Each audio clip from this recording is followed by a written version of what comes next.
My goodness! What? I just brought up Satan. Excuse my zoomer. Why does she look so cocky? Why does she slay? Anyways. Warhammer time! Hi everyone. If you don't know me, I'm LULULASSO. And we're gonna be watching Warhammer lore videos. Ooh, We're gonna be watching every single Warhammer 40k faction explained by Bricky. Yay! As someone who doesn't necessarily serve the Messiah, but someone who can appreciate them, Who? you will not be getting my legs The today, Messiah? I'll be replacing them with various things depending on which faction we are currently talking about to add a little bit more context and possible comedy to whatever the hell I am currently doing.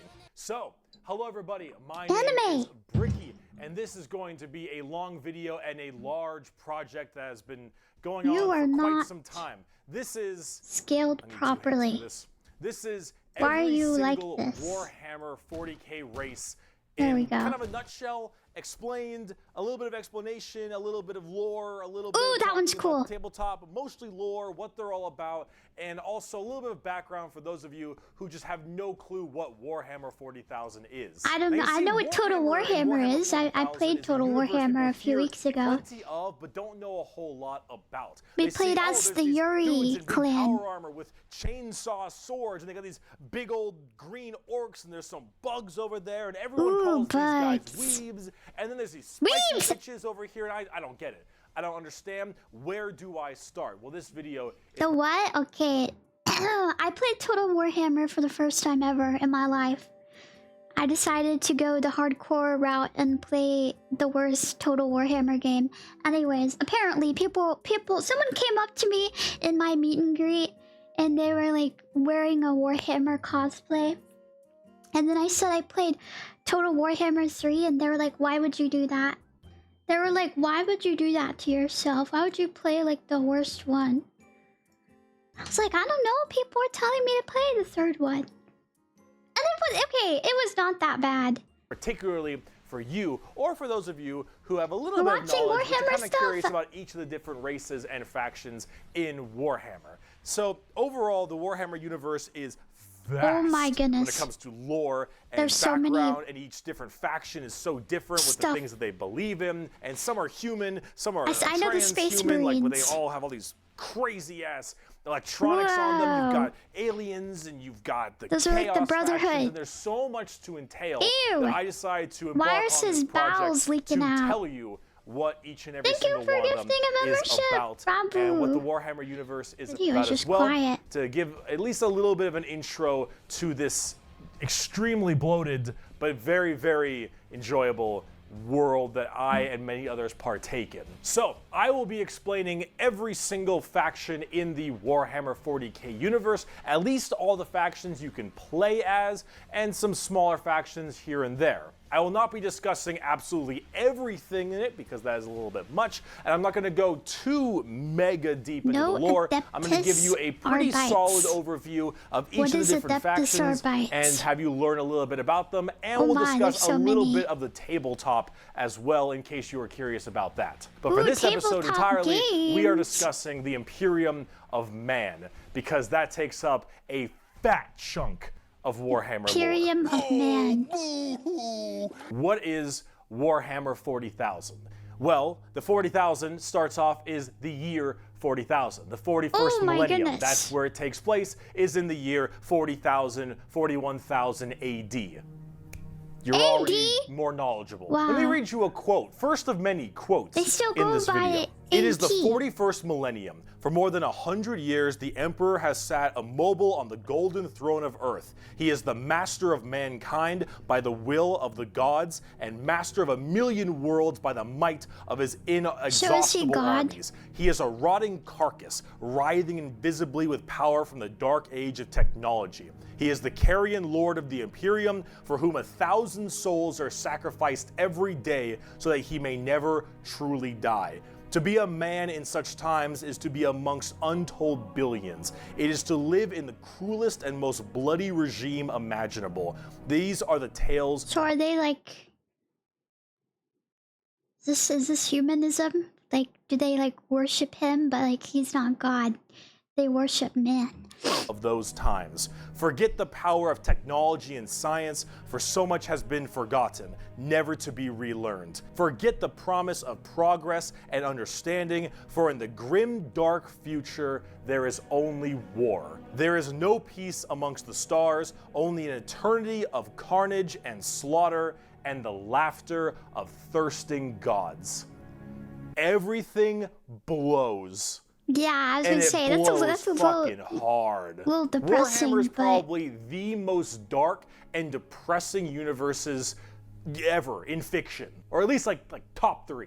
Everything is so absurdly horrible, destructive, or overpowered that it all kind of ends up canceling itself out. It's like, hey,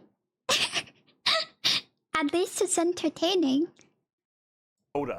War rages across the galaxy. Interstellar travel is only possible due to sacrificing 1,000 souls a day to a rotting carcass of a man who you believe to be your god. Demonic gods and just demons tear open the fabric of reality on a whim. Other Xenos or even other humans end up killing each other in untold billions across the galaxy. It is a time of unending war. Hold on.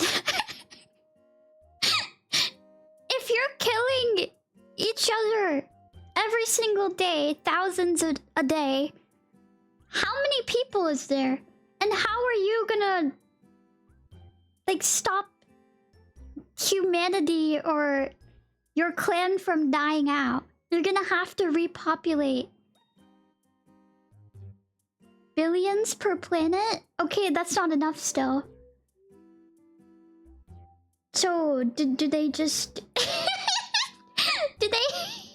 Anyways, never mind. Slaughter and a bloodbath amongst everyone. Let's not think too much about that. Planets are deemed unrecoverable and are completely destroyed on a whim. Everything sucks, but that's like the charm of it. See, everything in Warhammer is evil, but being Sorry for pausing so much. So what is the average age for like a soldier? Like, are they really young or really old, or it doesn't matter? evil is kind of fun. Like, humanity in its own right is a xenophobic, prejudice, and religious zealot group that kill each other just as much as they kill all of their enemies. And they're like mid to high tier evil on the evil scale of Warhammer. Nobody is good. No matter who you are, everyone is some flavor, some color of evil. Whoever you pick, you are going to be the bad guy. But that's the fun of it. Because being the bad guy is badass. Villains are cool. They look cool, they got cool outfits, they got cool weapons, they got cool armies. Villains are cool, man. And when villain songs are the best songs, that is all. Everyone is a villain, everyone is pretty cool. That's what makes this so charming, is that everyone can be the bad guy. So let's start off talking about the main bad guy, quote unquote, the Imperium of Man. His hair, whack. His gear, whack. The Imperium of Man is the main empire of the human race. All of humanity is under this one flag called the Imperium. And about 10,000 years ago, there was a man. He was the emperor of mankind, a 10-foot-tall psychic demigod who led humanity across the stars to colonize tons and tons of worlds, create superhuman soldiers, and really bring humanity to a new age. This man, the Emperor of Mankind, was a psyker. And a psyker is like a magician of sorts. In the world of 40K, there is the warp, the immaterium, kind of like hell, but sort of like a purgatory dimension of hell. And a psyker is someone who can take that power and manifest it through their mind to use it to do stuff, like witchcraft stuff, magician stuff, spells, and lots of other things, but we don't want to get too into that. Witchcraft. The Emperor, big boy psyker. Top tier, A+, maybe even S. Now the Emperor created a bunch of suns. Yes, created a bunch of suns known as the Primarchs. He created 20. That guy looks like Lotor. 18 Primarchs, to have them lead all of the different legions of humanity to the different stars and planets to help colonize and bring it out. These Primarchs are basically like little versions of the Emperor. Ooh, Not all like of them are cyclists, but a lot of them are very, very mallet. powerful, and they lead his special Space Marine legions. Then this think that's big what that is. I don't know. clusterfuck happened called the Horus Whoa. Heresy, where the Emperor's favorite son, the Primarch, Horus, ended up joining Chaos and leading 9 of the 18, half of his Primarchs directly to Earth to fight down the Emperor himself. Now, if you want to know what Chaos is, remember what I mentioned earlier, the warp, that Immaterium, the hellish place? Question. In there... Should I say this? The Emperor is like their god, right? Or was this before their god was made? Yeah. Maybe this is an allegory to when Satan convinced all the angels to try and fight the Emperor. Or God or whatever. And it's the Emperor, so like, God is the Emperor.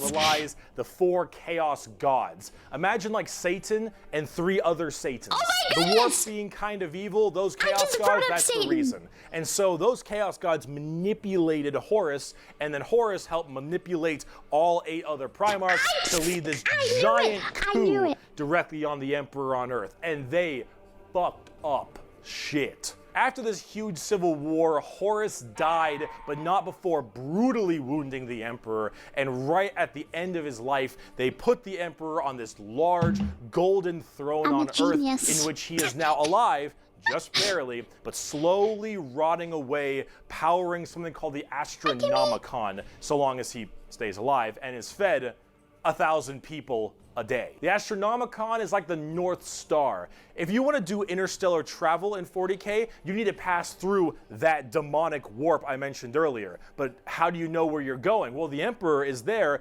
putting a nice little navigator right there. He helps navigate you to know where you're going. If you want to go from Earth to some crazy solar system across the way, you need to go through that warp, and then you need to know where you're going, go through there, and pop your way out. It's like doing nether travel in Minecraft, so you can shorten the distance between going to areas. So long as the Emperor is alive and being fed 1,000 people a day to stay alive, you can do that. The moment he dies, interstellar travel's gone for all of humanity. Can he feel that? Or is he actually dead?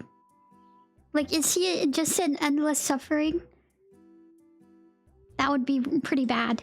You're so boned. I now, wouldn't since wanna the be that Horus guy. Heresy 10,000 years ago, the Imperium has fallen from grace substantially. All technology has started to dwindle and die. There is now giant fundamental religious extremists that now believe the Emperor of Mankind was a deity, a true living god, which is probably the last thing the Emperor would have wanted to be remembered for. So now you have this thing called the Ecclesiarchy, which is this giant church entirely devoted to spreading the good word of the Emperor. He is now the holy Emperor so he's God, just the God. God Emperor of mankind, and all of the Imperium has taken up they look like, worshiping him to the fullest extent and killing anything that isn't humanity in his name. Like the Imperium priests. has this futuristic gothic tone to it, Like the and a Pope. hefty religious zealotry to them.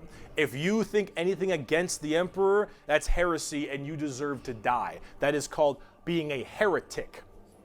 Heretics die in 40K. There is no such thing as freedom of religion. There is no such thing as freedom of speech, so long as you are against the Emperor. There is no such thing as any kind of tolerance. Everyone is a religious zealot. Some more than others, but no matter what, you're preaching that good word. So right now, everyone in humanity is trying to expand their empire across the stars. If you are a heretic, someone who doesn't believe in the Emperor, you are deserving of death. If you believe in the Chaos Gods, you are also a heretic and you deserve death. If you are an alien race of any kind, you are a filthy Xenos and you deserve death as well. So long as the murder continues and humanity expands, the Imperium of Man is very, very happy. However, the largest fighting force of this Imperium, is my personal favorite faction, and the first faction we will discuss, the Astra Militarum, or... So humanity is basically what happens when you let the order of religion take over, like, the whole world, I guess.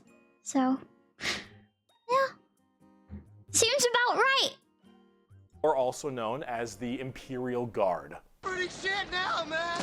You finished? That's it, man. Game over, man. The Imperial Guard is the main fighting force of the Imperium, and in a world of horrifying creatures, galactic monstrosities, the literal like demons Valkyrie. themselves breaking through the fabric of time to kill you, the Imperial Guard are... Thank you for the super chat. To be fair, nearly every Xenos race wants us dead, tortured, or think we are inferior. Except the Tau, but that's the Tau. untold billions Okay, got it. of regular men and women wearing modern day, like, How flak are we not armor extinct with a yet? laser rifle. This is the humble las gun, the main weapon of the Imperial Guard. It fires superheated plasma lasers at an extremely fast fire rate. It is reliable, Kinda look never like Doom jams. It can blow off limbs, giant holes in concrete.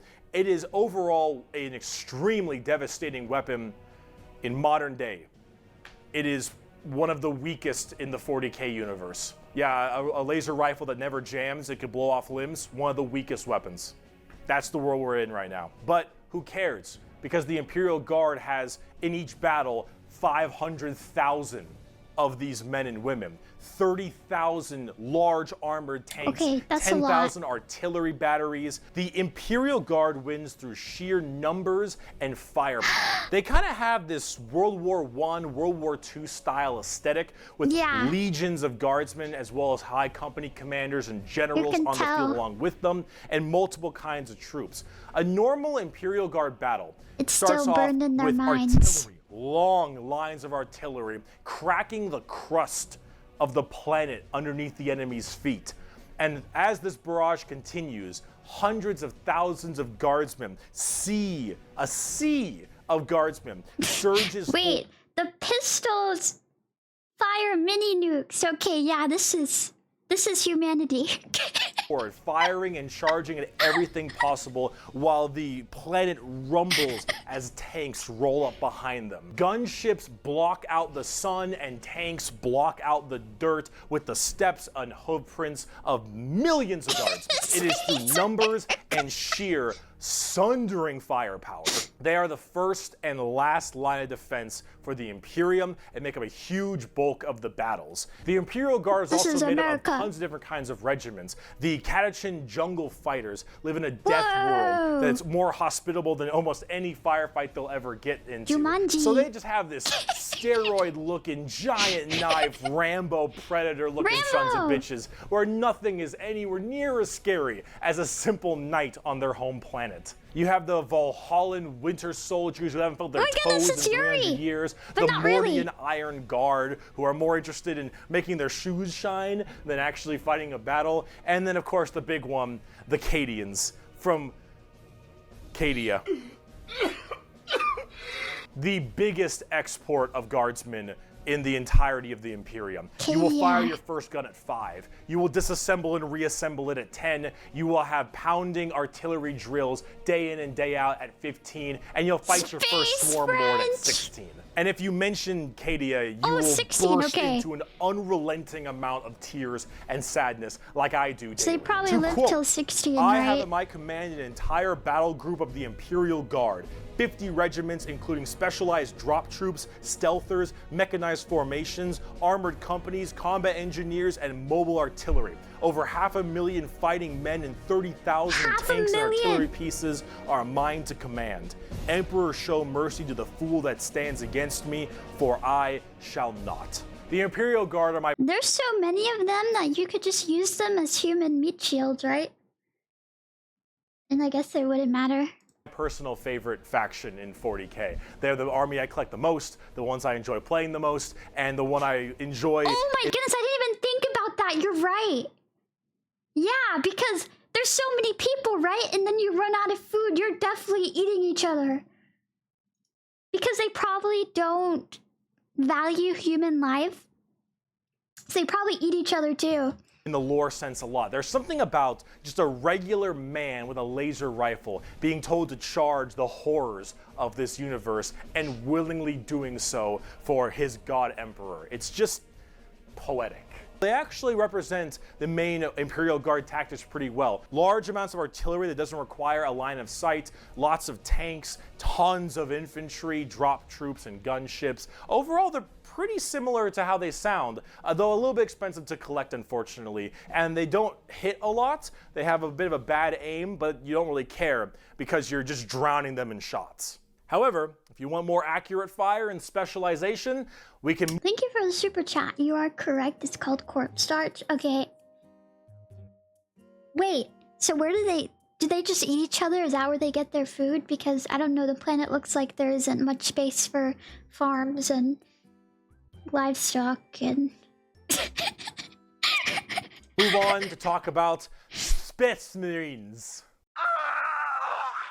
The Angels of Death are up next. Space Marines are genetically engineered super soldiers and superhumans. They're given extra organs, their skin tissue is toughened, their bones are stronger, they're taller than the average person. They're pretty massive people, and these are the specialized super soldiers that carry out a lot of the more specific tasks for the Imperium. And there's tons of legions of them. In fact, there's one per Primarch. Each Primarch, the Emperor's son, as I mentioned before, oversees their legion of Space Marines. The genetic upgrade they get... Does any faction here have pink armor? If so, I want to join them.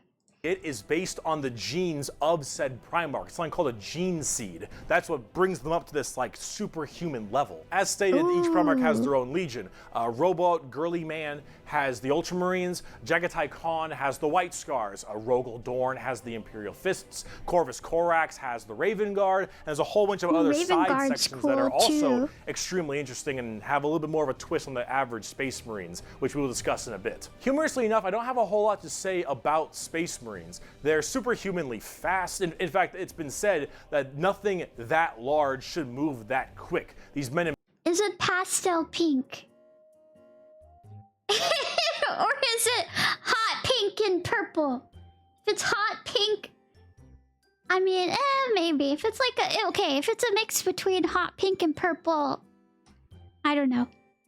Anyways. Power armor moving at blazing fast speeds. Their reflexes are faster. Their skin is tougher. They are overall just extremely powerful soldiers. Worse than nothing, right? In fact, where they differ comes down to which Space Marine Legion we're talking about. For instance, the Ultramarines done by Robot Gilliman are the main blue boys. Strong in almost every way. The jack of all trades kind of group that are a little bit too strong, and that's a lore problem. But the White Scars by Jagatai Khan are all about speed, freaks, go fast. We're talking attack bikes. We're talking land speeders. You want to go in quick. You want to hit them hard. You want them to be swarming around like buzzflies. Buzzsaws. With the speed of buzzsaws.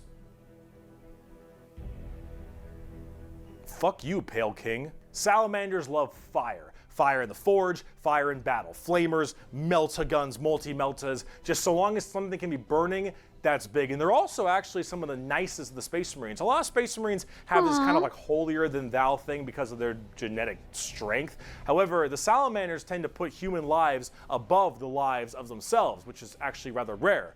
They're also all black, but not like just regular black, like 2 a.m. line at a White Castle.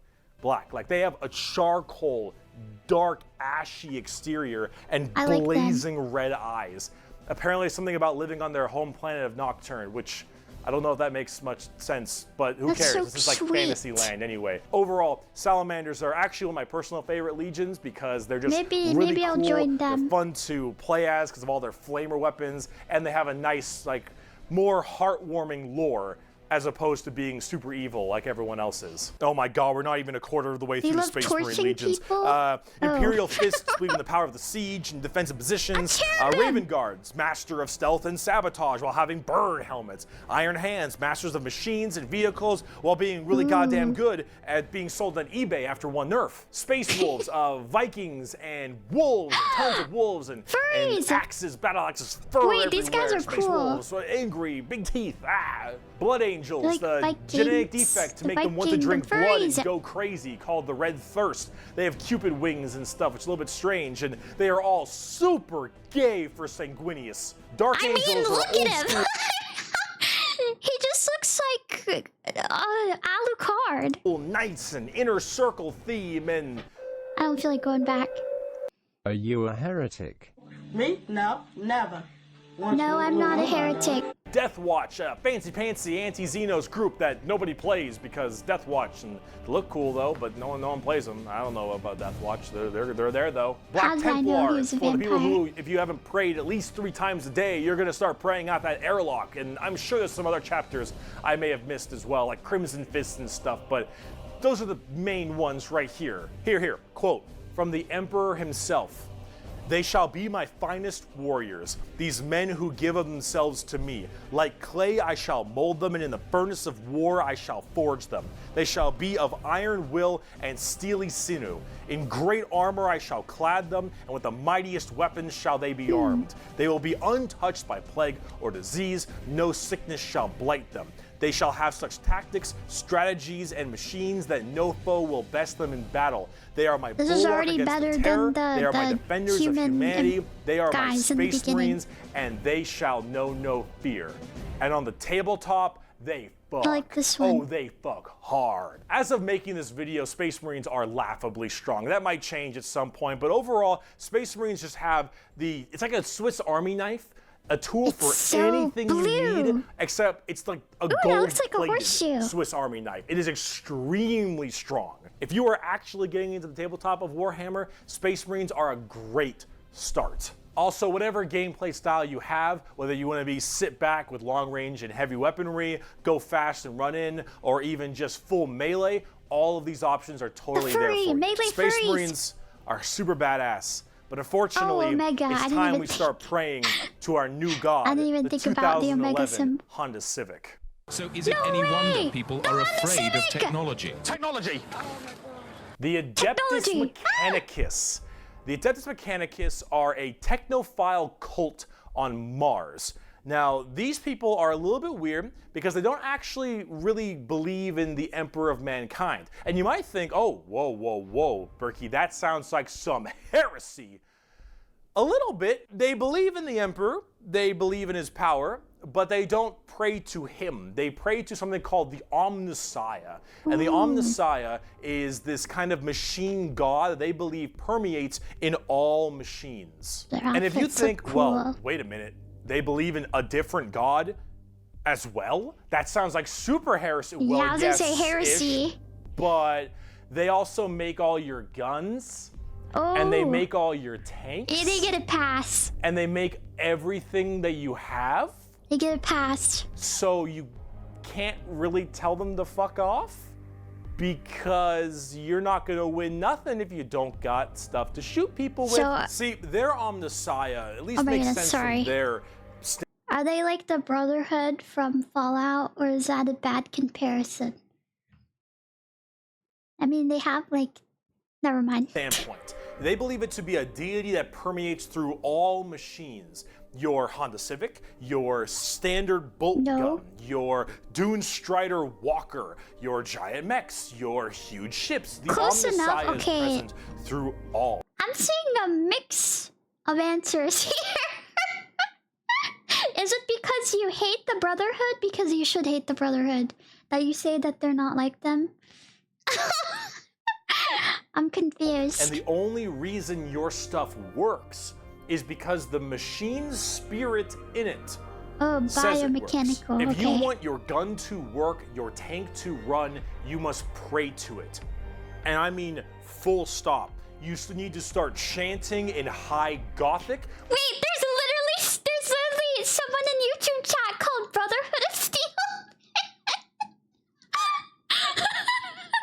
I'm sorry. I'm sorry.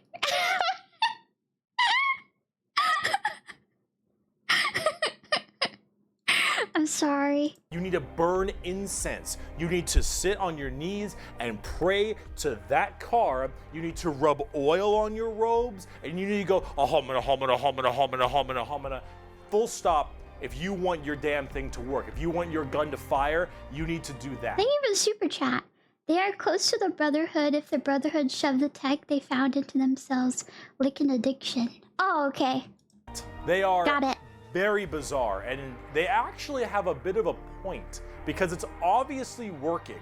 And if you look at them, I don't know how that works. So they obviously know something about what they're doing. The most notable member of the Adeptus Mechanicus is Archmagos, Magos, whatever, Belisarius Call. Look at this dude. Look at this dude. Yeah. Do they even feel pain? This is the group we're talking about. These are these weirdos. Here, the Omnissian Creed. The credo, Omnissia. There is no truth in flesh, only betrayal. There is no strength in flesh, only weakness. There is no constancy in flesh, only decay. There is no certainty in flesh, but death. Flesh they're is right, weakness, so... Flesh is death. Listen, they're right. They're right. Everyone is a ticking clock, okay? We're all decaying. Some of us may be decaying quicker than the other. So, I think this one is one of the better ones.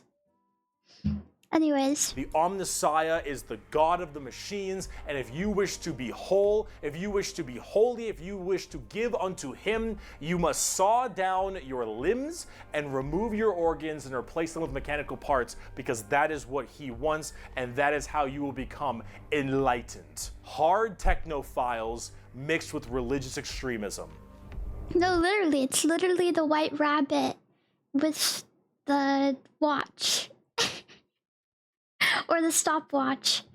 Adeptus Mechanicus. Now, for their army side of things, they are with the Scutari. The Scutari operate with very bizarre weaponry and lots of different kinds of vehicles, tanks, and different people in between. They're very weird, but they have extremely wacky and enjoyable, and in fact quite effective both in the real game and in the lore, weaponry and gear. Overall, as an army on the tabletop, they're very weird and have a whole bunch of different shenanigans, but if you like kind of that quirky, wacky techno thing, I'd give them a pickup. It looks really cool. Hell, they're so paranoid. I gotta keep going. They're so paranoid and crazy. These Dune Striders you see right here, one guy was able to make them work. One guy, and he died. And they're so scared they'll never work again that they keep them on and they never turn them off, and they run around in a circle the whole time until they need them, and then they corral it and they go into battle. What?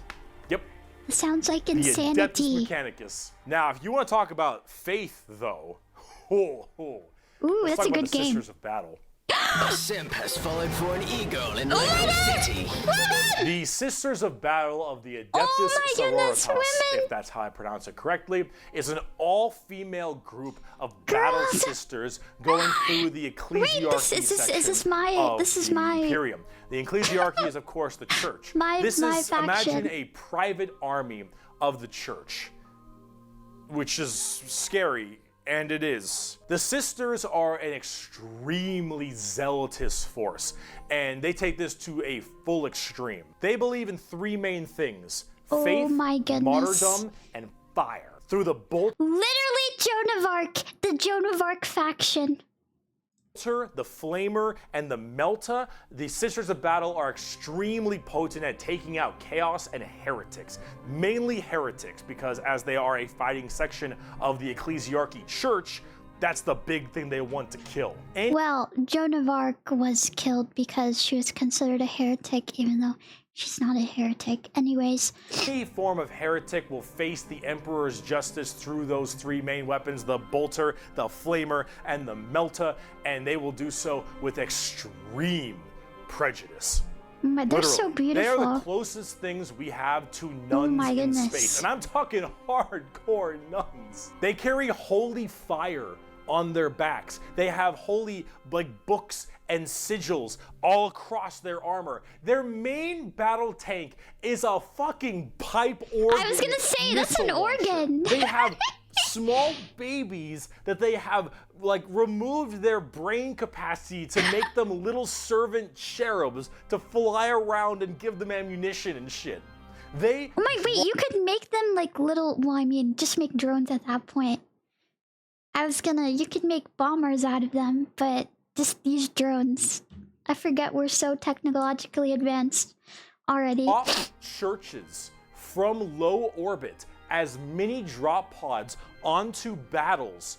They drop churches into battles and they blare war hymns and holy music from their frigates in low atmosphere and shower holy water across the battlefield.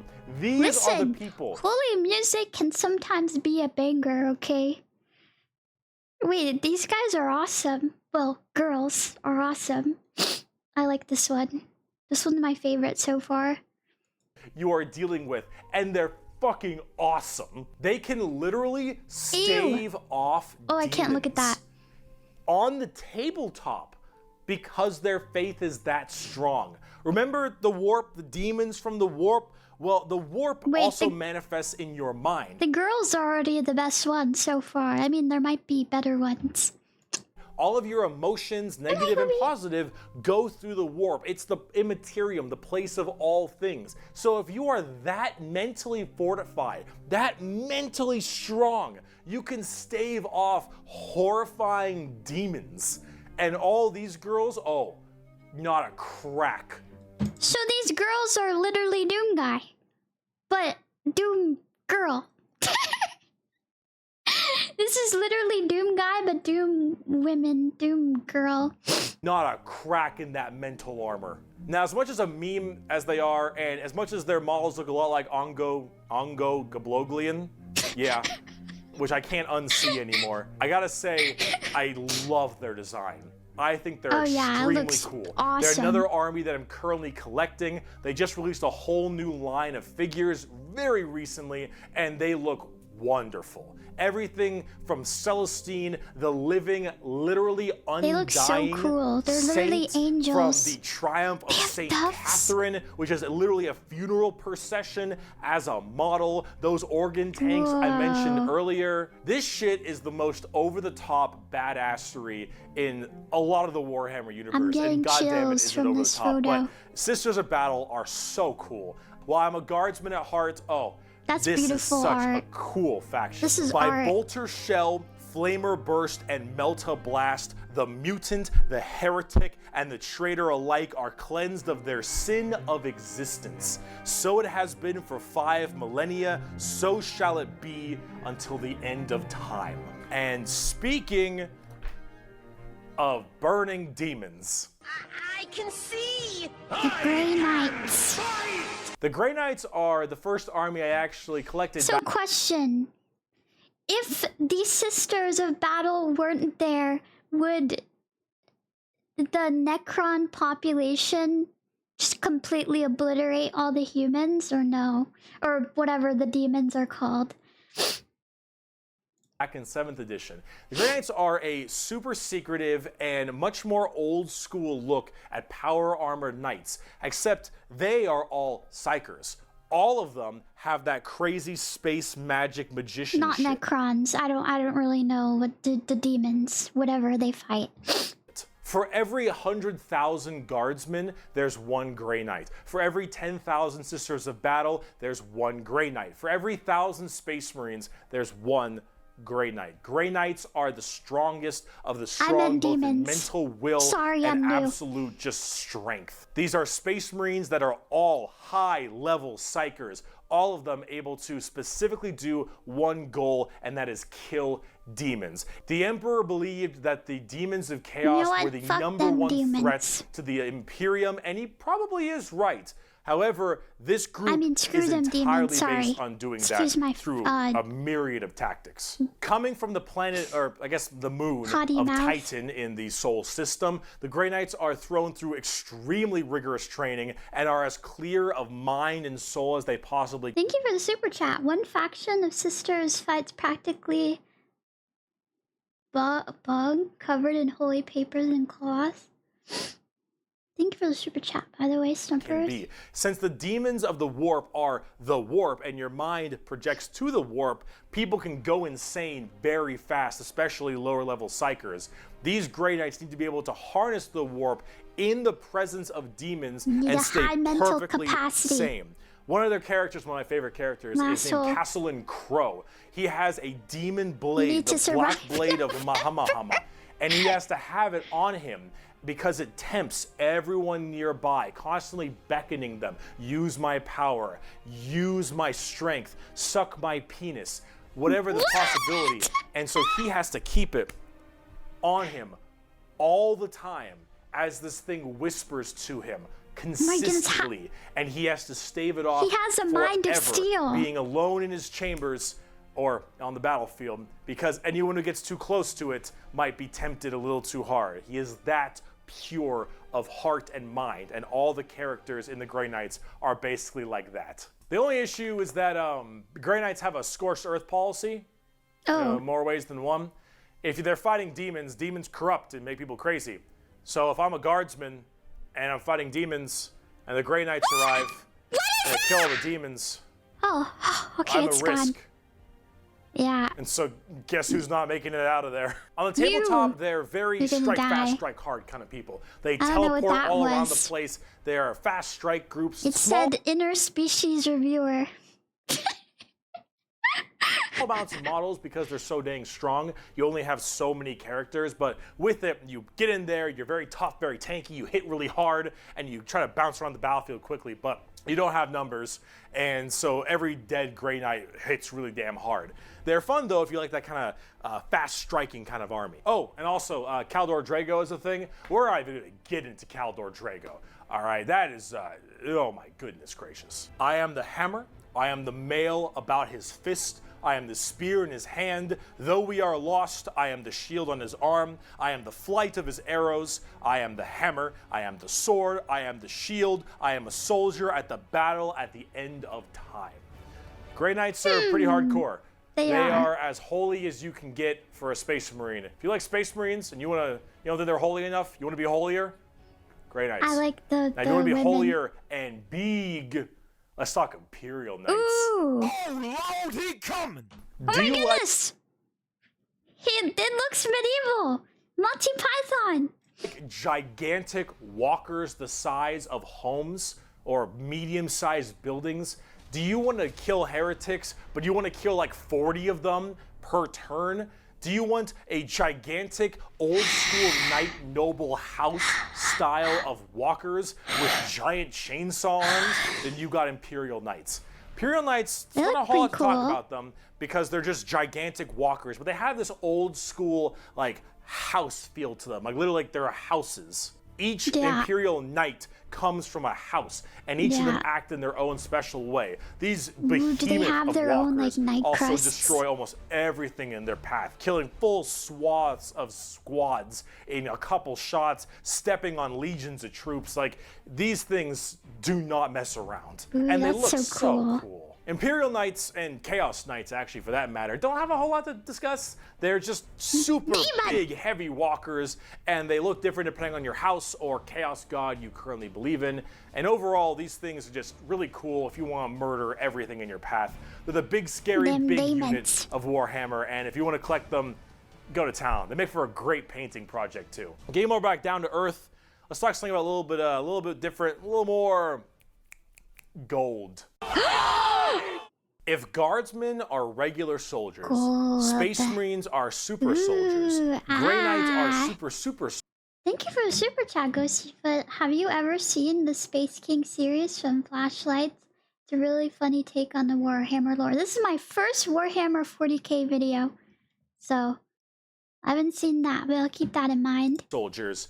The Adeptus Custodes are super soldiers cubed. The Adeptus Custodes are the third major army I own.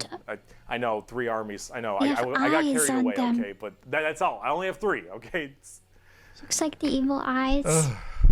They are our final brand of Space Marines, but these ones are super special. Okay, if a guardsman is 6 foot, a Space Marine is 7 feet, a custodian is 8 feet. These are the giant defenders of Holy Terra, which is also Earth. Earth is Terra, Terra themselves. These are the people that literally guard the Emperor's throne room, hence Custodes. These boys protect the Emperor's throne room at all times and are literally like handcrafted people. They're not humans brought up by a gene seer or something. These are all handcrafted. This is literally the Ophanim of, I don't know the name. It's a certain type of angel. Anyways. I think from a tube. These behemoth of men are like 8 feet, 8.5 feet tall, and functionally immortal. They stand still, spear in hand, for hundreds of years without the need to sleep and barely even the need to eat, watching over the throne room and every other area of Holy Terra for their entire purpose in life. And oh my lord, they do look are like they bananas. terrifying. These custodians put Space Marines to shame. If you liked your super soldiers, these are your super mega soldiers. One of these men can take on probably 3 Space Marines and most likely win. There are many different groups of custodians as well, like the Solar Watch, or there's also one of my personal favorite, the Aquila. The guy we saw before. This guy, I do not like this armor. Okay, now it's for I hate this. But then he switches to this one. Perfect. Lovely, anyways. The Aquilan Shield. The Aquilan Shield go out to seemingly unimportant individuals and protect them because they believe that they are going to be doing something very important in their lives. For instance, let's say a regular guardsman gets the protection of this giant 8.5 foot tall golden god because that guardsman will end up becoming a general one day or something of that nature. The custodians work in mysterious ways and are almost always outnumbered but never outmatched. These people are pretty horrifying, both on the tabletop as well as in the lore.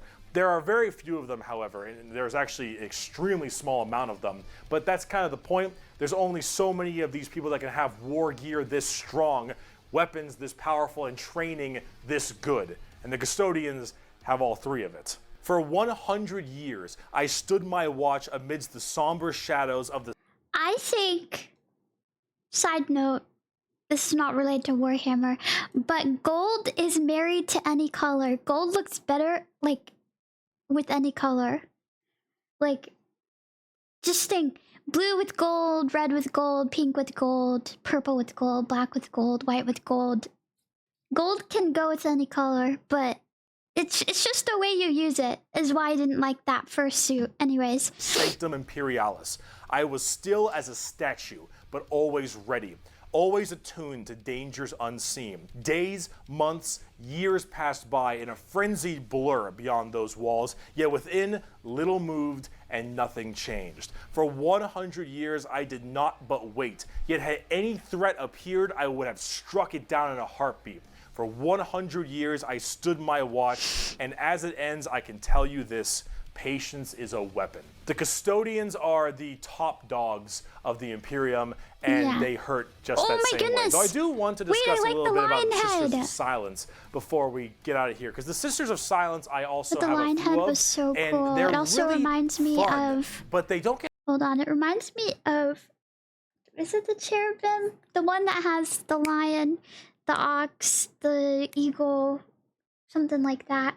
Anyways. Enough attention. These kind of bald plume ladies are a whole group of the battle sisters are better. They're also known as blanks. We'll be referring to them as blanks from now on. So as every mind is somewhat connected to the warp, from Avatar: The Last these blanks are a genetic mutation that has it suppressed heavily. Because of that mind suppression, normal people feel this weird, like, uncomfortable nature when around them. When a Sister of Silence walks past them, you feel ill. You feel just uncomfortable and strange. So most of them don't actually live past childhood, because once they are birthed, they're, killed or something at a very young age, because they just emit a horrifying aura. These ladies, however, are guardians of the throne as well for more psychic threats. See, none of the custodians are psychers, so they have a difficult time dealing with major demons and other kinds of psychic phenomena. These sisters are extremely specialized in it, all of them taking a vow of silence as they don't speak, hence the term Sisters of Silence.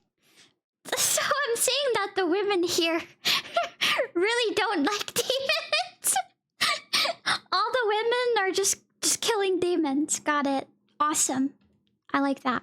But they communicate sounds through pretty hand accurate. gestures and things of that nature. But if there's a demon issue, if there's any kind of warp-based problem, the sisters are extremely adept at dealing with them, thanks to their blank gene. They normally work a lot of time with the custodians because they have to deal with both kinds of threats, but they're not. Thank you for the super chat, Cherubim Seraphim of Nim. You got the cherubs, yes. Represented that way on the tabletop. In fact, they only have like one real model I know for a little them, which bit is about very unfortunate. angels. I hope they'll get some like news soon because I think they should really be working together as it is that way like in the their lore. silver But hopefully armor. we'll get there soon. But if we're talking about blanks, let's talk assassins. Blanks.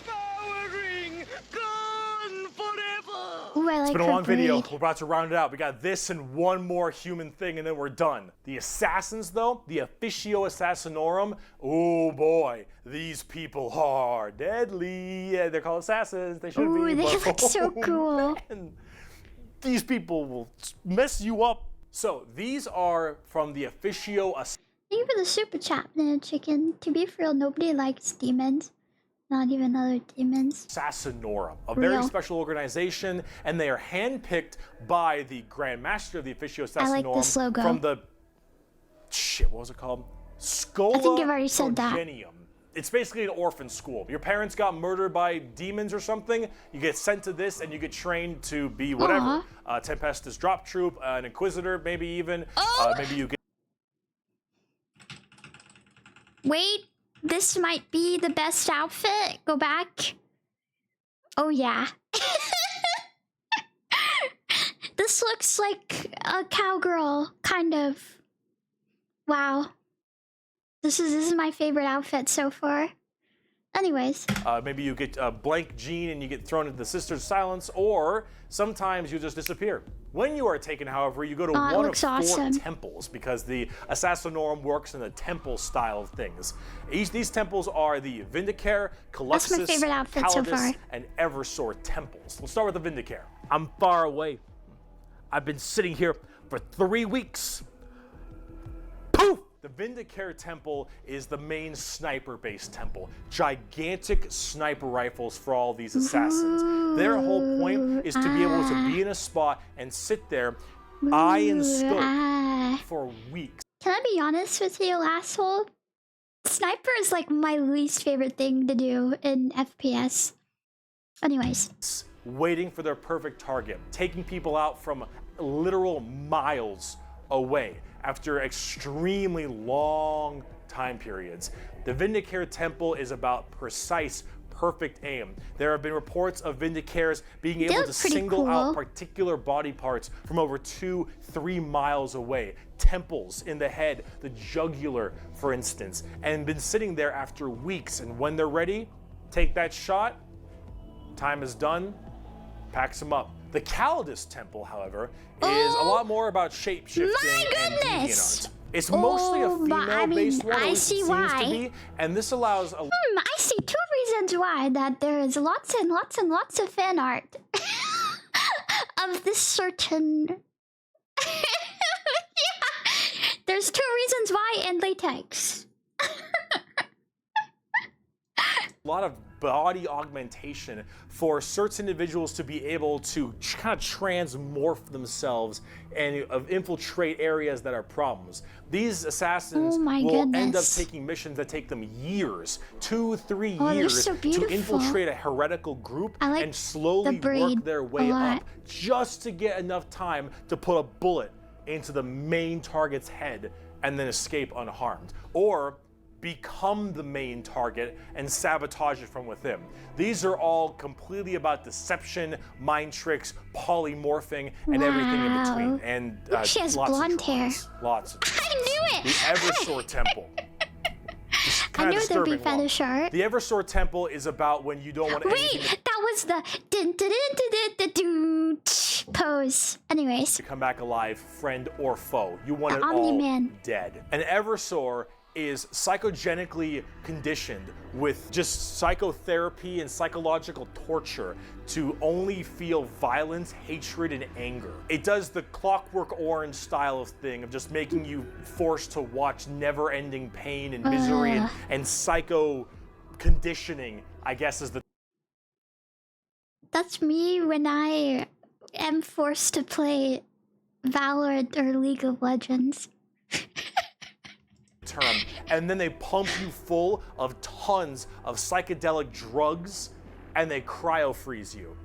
And then they drop you in an area where they just want to make sure everything is dead. And then you defrost, full of just all this insane, mind-boggling psychotherapy and psychedelic drugs, and you just go to town. Yeah, if you don't care if anyone comes back alive. You're like, all right, lost cause, send them in. Finally, there's the most bizarre. Me when someone tries to get me to watch Glee or Riverdale. Endless pain and suffering. Anyways. Temple, the Caluxus Temple. The Caluxus assassins are feared even among the other temples. So that blank gene, the people will go to the Caluxus Temple with this as well. And this is where they can harness that to be massively anti-psyker or even just anti-regular people. They are seen with extreme fear and this is an interesting design. Among many people. They are described by the Eldar by quote as being pure evil. Imagine that uncomfortable feeling from that blank gene I mentioned, and then imagine them being taught and given equipment to amplify it by 100. If normally regular people feel uncomfortable, now they are basically akin to being a siren wailing directly in your ear. And if you're a psyker, he's a conehead. Oh no. The sheer presence of a Caluxus assassin I didn't even see is the enough for you to conehead. tear your skin off. You will rather gouge your eyes out and rip your nails off than even being near this person. The Caluxus assassin is when you want psychers to literally lose their minds, and they will go on their knees and ask you to gun them down because it is a suitable choice over being anywhere near you. The motto of that temple is, "That which is unknown and unseen commands the greatest fear." Now, for the tabletop, assassins aren't that special. You can call them in no matter what Imperium faction you are, and they do a lot of work for themselves, but at the same time, they're very specialized and require a lot of finesse. And they work the way you generally want them to. You know which one's my favorite. You want to cause some distortion and weird stuff, you take a Calidus. You want to just murder swaths of infantry and then blow up Eversor. You want to kill that one guy, Vindicator, and if you have a lot of Psychers, Caluxus. It's a nice little like jack of all trades if you have a specific thing you want to kill. And you get to choose which is really fun. But now, let's talk about the last human faction. We can round this video out before we do part 2. The Inquisition. We have a lot to talk about with them. Well, on the subject of heresy. Oh my goodness. Boy. Where do I even begin with the Inquisition? Take every secret police you can think of. The KGB, the Gestapo, the CIA, FBI, any of these kinds of people. And then mark it up by about 10 and give them the most power in the entire Imperium. No, you know what? How about this? This right here, it's not just a quote. Okay, I like the outfit less. Seeing that one. I like the all black. The motto of the Inquisition. I apologize for my bad pronunciation. Innocentia nihil probat. Innocence proves nothing. What? The most powerful organization in the Imperium, the secret police, their #1 motto is innocence proves nothing. The Inquisition goes around like the secret police or like detectives to find issues in the Imperium. And they have different ordos depending on which one we're talking about. The Ordo Hereticus, the Ordo Xenos, the Ordo Malleus, for instance. Is it Gyro from Steel Ball Run? Looks like Gyro. It just looks like an emo version of Gyro. And a whole bunch of other ones. Hereticus is obvious, they deal with heretics. Xenos tries to find alien threats, and Malleus is demons. They all have different specializations in what they're trying to go for as this Inquisitor. And that's what they're called, Inquisitors. Each of them, as an Inquisitor, has their own free reign to do as they wish. They may have a ship and a crew, and they go out to find problems and interrogate people a lot. They are above the law in every department. Oh, okay. Over Space Marines. Now, the Space Marines might argue against them and stuff, and there might be a lot of blowback, but technically they are above them as Inquisitors. They are looking to investigate and figure out coups and cults and demonic incursions and possible Xenos issues like gene stealers or a new threat coming into an area. They're about learning that stuff and actually doing detective work. And memes aside, they're pretty good at it. The Inquisition having all of this power does make them a little bit power hungry and frantic sometimes. And yes, it is still a bad thing, but most of them are pretty good at their job. And they Why does she, like... Excuse my zoomer. Why does she look so to you? Why does she slay? Anyways. Spend a lot of time being very diligent to make sure that all of these leads they follow are proper and correct. They're basically space detectives with just enormous power and sometimes a bit of a power complex. Awesome. And we haven't even talked about Exterminatus yet. Exterminatus is deeming a planet unfit to be saved. I deem that this planet is demon infested and taking it back will cost too many resources and is not worth it. I have now committed Exterminatus on this planet. I will now sign the death warrant of an entire Imperium planet as it is unfit to take and better to be destroyed than allow the enemy to hold it. This can mean saturation bombardment. This can mean cracking the planet's core and breaking it apart. Doesn't matter. Render this planet inhospitable to all life. Yes, the innocence proves nothing. People are the only people who can choose this planet must die in its entirety. This is Yeah, you're playing the villain. Now, it is memed a lot, but most Inquisitors are very rare to do Exterminatus. I gotta stop myself from saying anything. It's a very crazy thing. There's only so many worlds that you don't want to destroy all of them. Now, naturally, with the memes aside, there are some people who are a little bit rough on this one. If I can't have you, no one can! But most Inquisitors generally don't like to do Exterminatus a ton, but it is an option they have.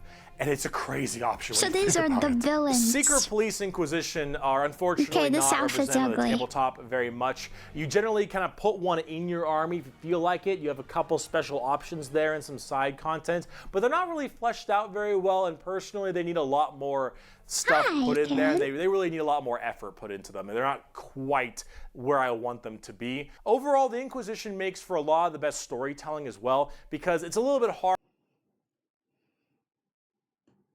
Her outfit looks good in this art. Also, the battle lady behind her looks amazing. I don't know, I still kind of like to talk about a big story of a whole bunch of nuns. Space Marines killing something, right? It's just a big battle story. It's not as interesting. Having that intrigue and that moral dilemma that an Inquisitor has makes for a lot better media. And honestly, the more people do it, I think it's better, because then it adds a little more humanity to the Warhammer horrible, horrible grimdarkness. And wow, we just finished the humans, all right? Come back for part 2 when we talk about Chaos and Xenos. Wait, that's the end? We got to talk about the 4 Chaos Gods and all the 50 minutes? Chaos Marine Legions But how and long the have I Tau been streaming and the for? Necrons and the Orcs, and oh boy, we got a lot. I'll see you in part. I really like that video. I like the space nuns! And don't crucify me, but I really, really like how the Inquisitor outfits look. It would either be Inquisitors or I think I'd choose the space nuns. I know they do. Inquisitors do have the drip. Is it worth it? Is it worth it to give up my morals for nice clothes? I mean, look at me, I'm a Gyadu. Drip above all morals.